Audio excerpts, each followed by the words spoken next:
नमस्कार, हमारा मौजूदगी अभी पटना में है और मेरे साथ अभी जुड़ चुके हैं इंजीनियर राजकुमार पासवान। मैं बता दूं कि अभी जो हाल ही में एक बहुत बड़ा विवादित बयान आया है सामने, रामचरितमानस को लेकर पोटेशियम साइनाइड बोले हैं बिहार का शिक्षा मंत्री। अब जानना यह होगा कि आखिर कौन सा अध्याय को लेकर के बोले हैं, क्योंकि उनका जो जिस तरह से पहली बार विवादित आया था बयान जो रामचरितमानस को लेकर के, तो लोग बहुत सारे उन्हें ट्रोल किया था, बहुत सारे लोग उन्हें लाइक भी किया था। लेकिन इंजीनियर पासवान के बारे में बता दें कि ये हर एक मुद्दे पर जो है अपना ऑथेंटिक मुद्दा डालते हैं, ऑथेंटिक बातें बताते हैं। तो इसी के लिए हम जानने के पास इनके पास मौजूद हो गए हैं। सबसे पहले तो जो रामचरितमानस को लेकर के जो बयान दिए हैं शिक्षा मंत्री बिहार के, उसके बारे में आप क्या जानते हैं सर? देखिए, रामचरितमानस का विरोध करने और शिक्षा मंत्री जी का फेवर करने हम नहीं आए हैं, लेकिन रामचरितमानस के जिस अध्याय में और जिस चौपाल में जो बात कही गई है, उस संदर्भ में शिक्षा मंत्री ने अगर कुछ कहा है तो सही कहा है। आपको बता दूं कि रामचरितमानस पोटेशियम क्या नाम दिया, साइनाइड है। तो हम जो देख रहे हैं, पहले मैं आपके श्रोता को पढ़ के बता देता हूं कि तुलसीदास जी के द्वारा जो रामचरितमानस में जो चौपाल लिखा गया है वो किस संदर्भ में लिखा गया और क्या बातें कही गई है। वो लिखते हैं कि पूजहि विप्र सकल गुणहीना, शूद्र न पूजहु वेद प्रवीणा। समझिए, तो उसका हिंदी रूपांतर होता है, ब्राह्मण पढ़ा लिखा हो चाहे अनपढ़ हो वो पूजनीय है, लेकिन हम जैसे शूद्र पढ़े लिखे हो, इंजीनियर हो, वो पूजनीय नहीं है, वो पूजनीय नहीं है। तो अगर ऐसा है, समझे, अगर ऐसा है और रामचरितमानस में ऐसा वर्णित है तो मैं भी उसका विरोध करता हूँ। ये पोटेशियम साइनाइड नहीं, पोटेशियम साइनाइड ही नहीं, अगर स्वर्ग लोक में ब्रह्मांड में कोई विष हो तो उससे बड़ा विष रामचरितमानस का ये चौपाल है, अध्याय है। और मैं कहूँगा, सुनिए साहब, दलित को ही हमेशा इस तरह से गिरा हुआ क्यों देखा जाता है? ये बताइए कि एक बिहार के मुख्यमंत्री महादलित से मुख्यमंत्री बनते, जिनका नाम जीतन राम मांझी, किसी मंदिर में जाते हैं और वहाँ पूजन करके जब आते हैं वापस तो मंदिर को धोया जाता है। यहाँ पे रोकना चाहेंगे, जीतन राम मांझी के तो बातें नहीं करिए। जीतन राम मांझी जिस समय एनडीए में नहीं थे तो उस समय उनका विवाद चल रहा था। अब देखिए फिर एनडीए में आ गए हैं, वो सपोर्ट करते कहीं कहीं, तो उनका बातें यहाँ पे हटा नहीं सर, हम इस बात को नहीं मानेंगे। नहीं, मंदिर मस्जिद की बात कर रहा हूँ मैं। हाँ ठीक है, मंदिर मस्जिद, रामचरितमानस का कर रहा हूँ। सनातन सुनिए, वैसे सनातनी हमको नहीं चाहिए, जहाँ पे एक धर्रा, खास करके सुनिए, राजनीति होती है, अगर राजपूत भूमियार ब्राह्मण की राजनीति होती है, अगर कहीं जात की राजनीति हो रही है, ठीक है, करो ना भाई, जातीय राजनीति कौन मना कर रखा है।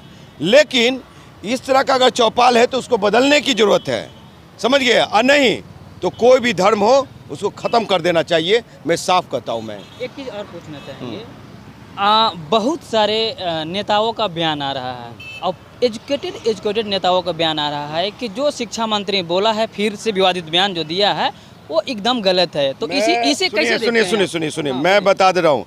ये जो मैं चौपाल पढ़ के बताया आपको, इस चौपाल का मतलब, मैं संघ में बैठा हुआ, समझे, संघ में बैठा हुआ सारे संघियों को, मैं उन संघियों को चैलेंज करता हूँ, मैं, समझे।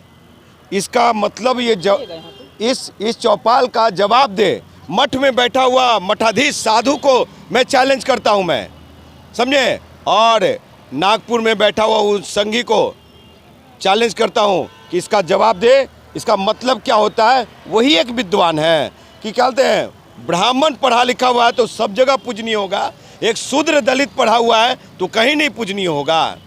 हाँ साहब, सुन लीजिए, अब वो 5000 वर्ष पूर्व वाला शोषण दोहन नहीं चलेगा कि जिस समय हम लोग गले में हांडी और पीठ में झाड़ू बांध करके चलते थे, वो अब नहीं चलने वाला। यहाँ 21वीं शताब्दी का भारत है और इंडिया है।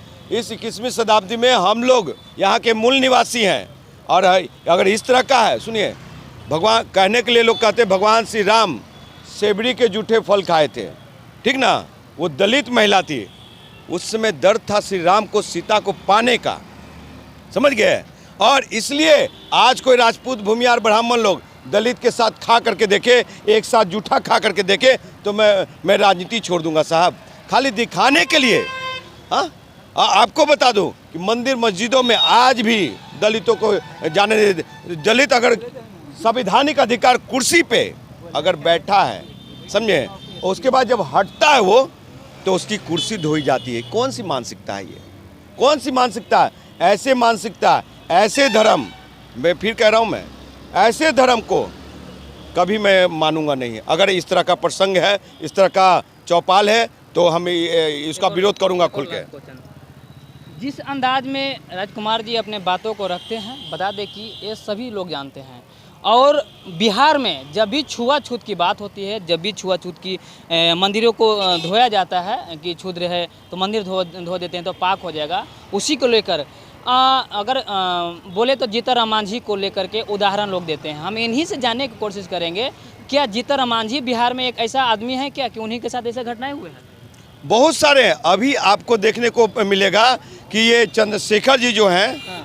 और पाठक जी में क्या हुआ, हाँ। वो एक वर्ण व्यवस्था की ही लड़ाई है। अच्छा। समझे, शिक्षा मंत्री हाँ।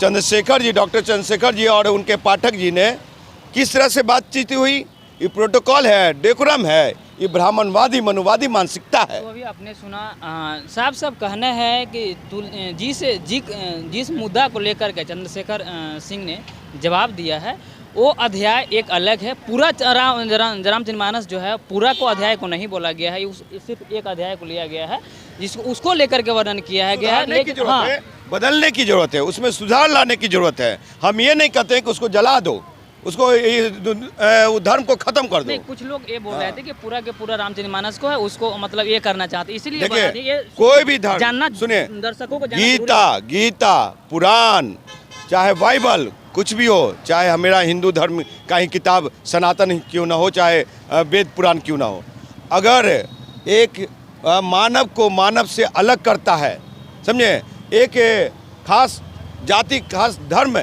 दूसरे धर्म से नफरत करता है, वैसा गीता, पुराण और बाइबल नहीं चाहिए।